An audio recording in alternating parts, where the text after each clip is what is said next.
Hi guys, it's Husna Haze, the author of Vertigo Honour Bound by Blood. Honour Bound by Blood dropped and it's the first installment within the series.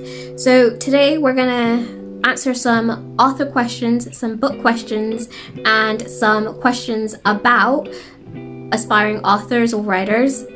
So hopefully I have like some, useful tips. So our first question today is, how do you find time to write? So in the beginning, I would find time to write on my lunch breaks or after work and then on the weekends. But the way that I'm wired, I have a lot of stuff to do, I guess. And if I'm not inspired, I'm not going to write. I'm going to find it very, very hard to fill up a page with words. So now that, I'm doing this full time, the way I find time to write is, I have deadlines now.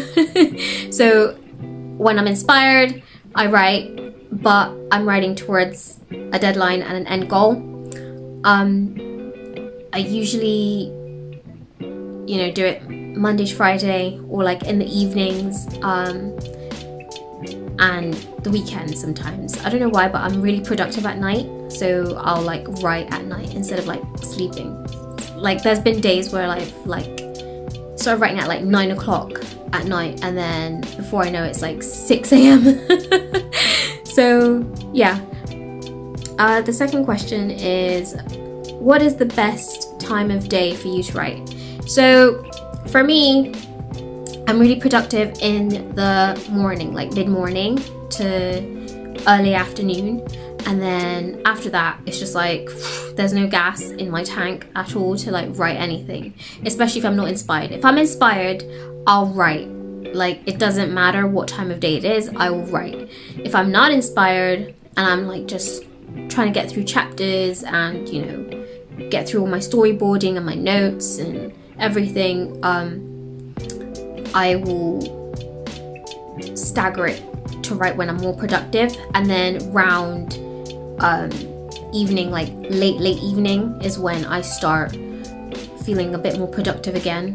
It depends if I'm inspired, and every author is different, so what works for me might not really work for you, but this is just like my experience.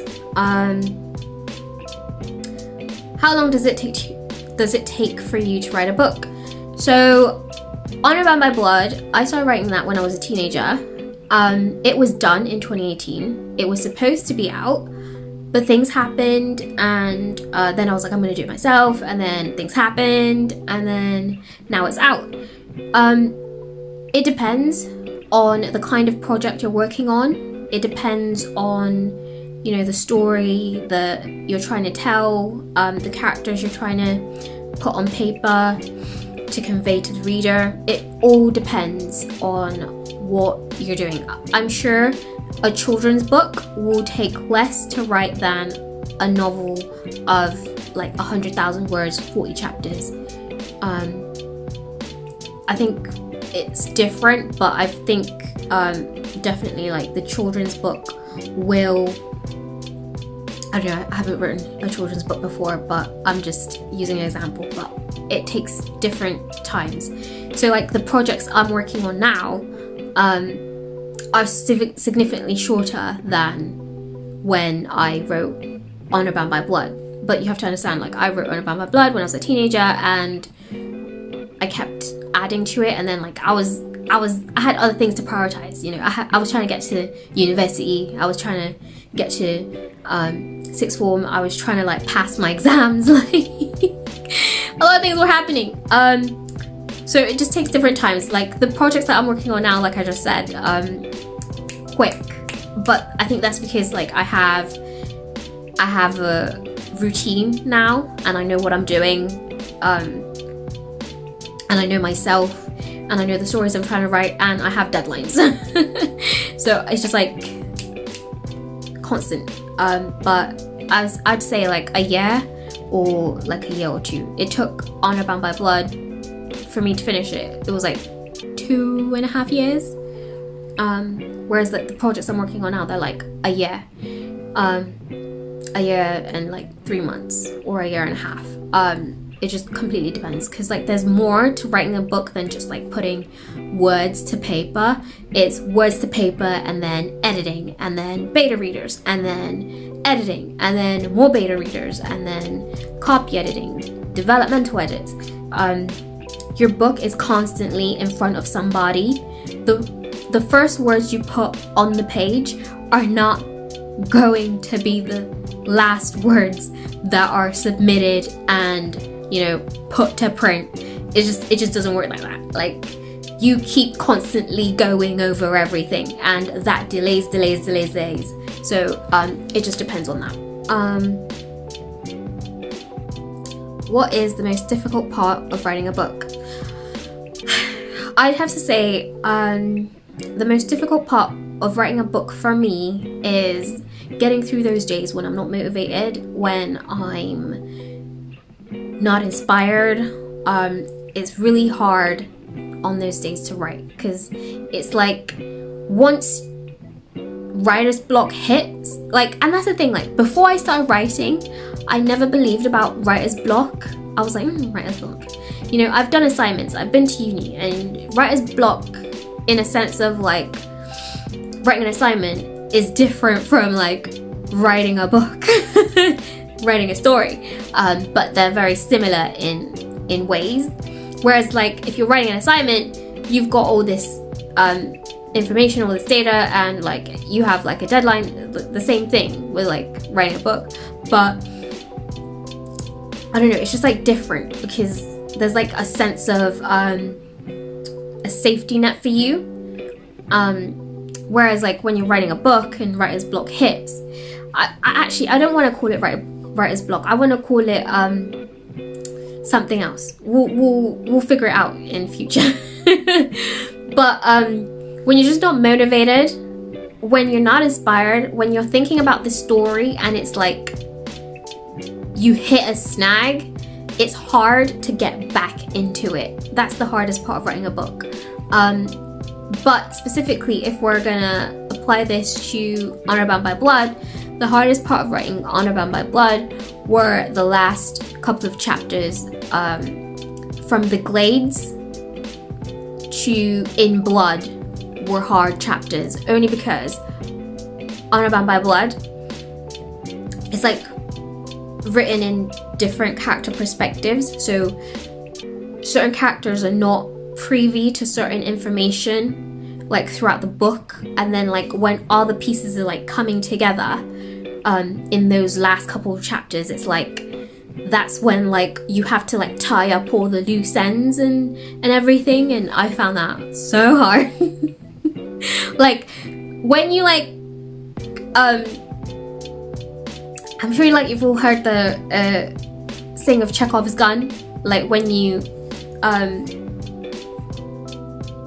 prepare things to pay off later on in the story. And let me just tell you, executing Chekhov's gun as a writer, girl, it is hard.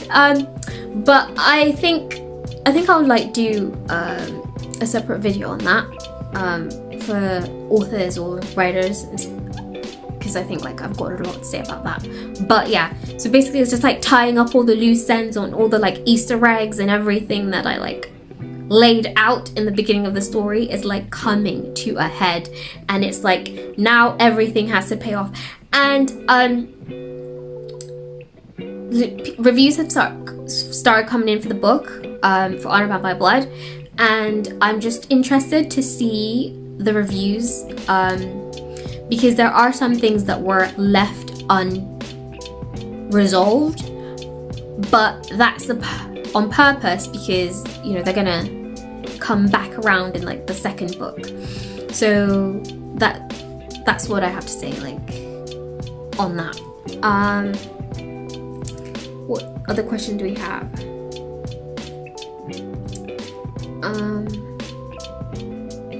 What important advice would you give first-time authors? The main piece of advice I would give first-time authors is there are different avenues available to you to get your story published. You know, it doesn't have to be traditional. You could do self-published. It's a lot of money. You could even do hybrid publishing. There are a lot of avenues available to you, in the sense that don't feel like you have to sacrifice your vision or your idea to conform into a specific box in order for you to be traditionally published. Don't think that you have to gut your entire story just to be like, I'm published. And then, you know, if you have a vision, you have to think what you're willing to sacrifice and what you're willing not to sacrifice in order to get your story to print. So there's different avenues and areas that you can go into. It's all about research. It's all about what you want. So don't feel like you have to sacrifice your original vision for your book, for your comic book, for your graphic novel, for your short story, for your children's book, for your lifestyle book, or for your biography, for your well-being book. Don't feel like you have to sacrifice your vision in order to just be like, I'm published. And also, the second thing is, what first-time authors don't understand about publishing is that once you sign on the dotted line, you do not own the rights to that story anymore. So I would recommend that you go with a publisher that is going to enable you to have a really hands-on experience in your book, in your story. I don't know if you guys know this, but your publisher chooses your book cover for you. And that's when like all the rewrites and stuff come in, where they're like, oh no, we don't like this, or this is trending, kind of thing. So I think that's like a video for a separate time. And also, what people don't understand about your advances is that once you get your advance, you have, like, your book has to make back what they gave you for your advance before you start getting royalties. So say for instance, if your advance is £7,000, I'm in England, I'm using pounds. Say it's £7,000 or like $8,000 or I don't know, 3,000 euros. You have to make back those figures before you then start getting your royalties. So it's really important that you get your contract looked over, and it's really important that you look at different publishers and different avenues that you can go through in order to maintain a bit of autonomy over your work, over your book, just so that you're like involved in it, and not only involved in it, but don't be afraid to negotiate when it comes to your advance, and when it comes to like book covers and stuff. I don't know about other publishers or anything like that. I just know that the publisher that I'm with, I've been able to maintain autonomy over my stories. Not only that, but I choose my book cover. I really had hands-on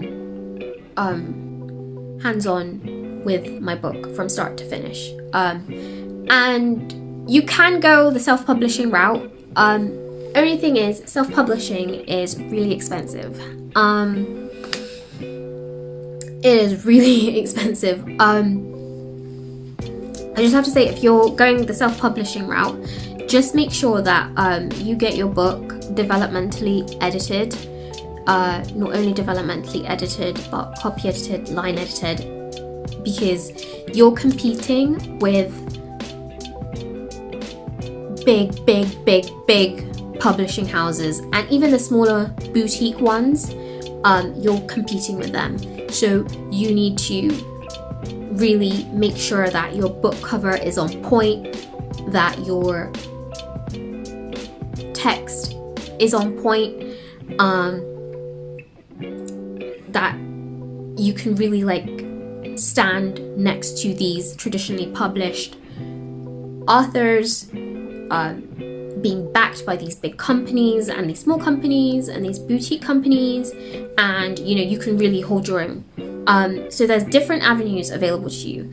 The publisher I'm with is called Nakazzi Co. You can head over to their Instagram. It's official Nakazzi Co, or Nakazzi Co, on Instagram, and they have a YouTube channel, Nakazzi Co. So head on over there and follow them. Nakazzi Co is actually going to be looking for new authors. So if you have